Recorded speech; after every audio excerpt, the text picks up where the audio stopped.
Ang IoT ay ang pagkonekta ng mga bagay sa internet para magpadala at tumanggap ng impormasyon, parang mga smart na gamit.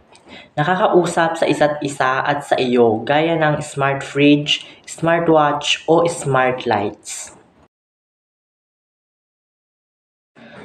Advantage. Ang isang malaking advantage ng IoT technology sa buhay ng isang tao ay isang increased convenience and automation of daily tasks.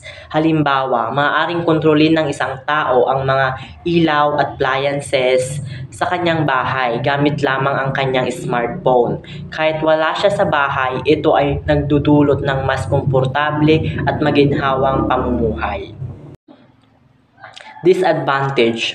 Isang malaking disadvantage ng IoT technology ay ang increased risk of security breaches and privacy violations dahil ang mga IoT devices ay konektado sa internet, mas madali silang maging target ng mga hackers na maaaring magnakaw ng personal na impormasyon o kaya ay kontrolin ang mga device. Sa tingin ko, ang IoT technology ay isang napakalaking pag-unlad na may potensyal na gawing mas mapadali ang ating buhay. Ang kakayahang kontrolin ang mga gamit sa bahay kahit saan ka man o ang pagsubaybay sa ating kalusugan gamit ang mga wearable device ay mga halimbawa lamang ng mga benepisyo na maibibigay nito.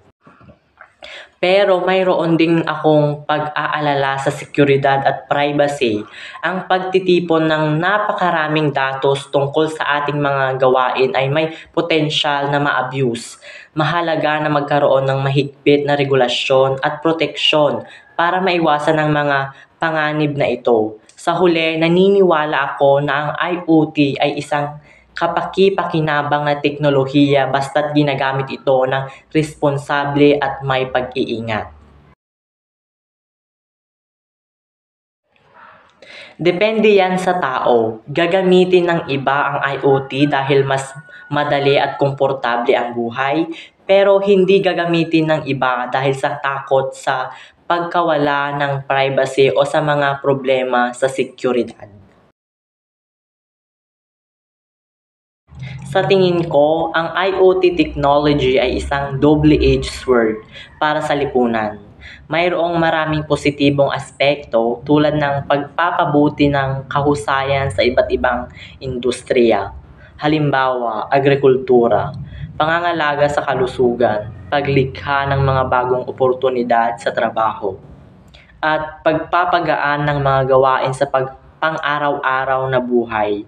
Ngunit, mayroon ding mga negatibong epekto tulad ng pagtaas ng panganib sa seguridad at privacy, pagkakaroon ng digital divide at potensyal na pagkawala ng trabaho dahil sa automation.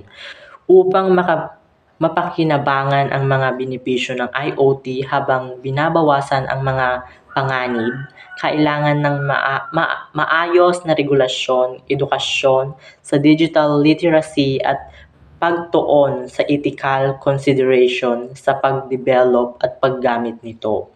Sa huli, ang epekto ng IoT sa lipunan ay depende sa kung paano natin ito gagamitin.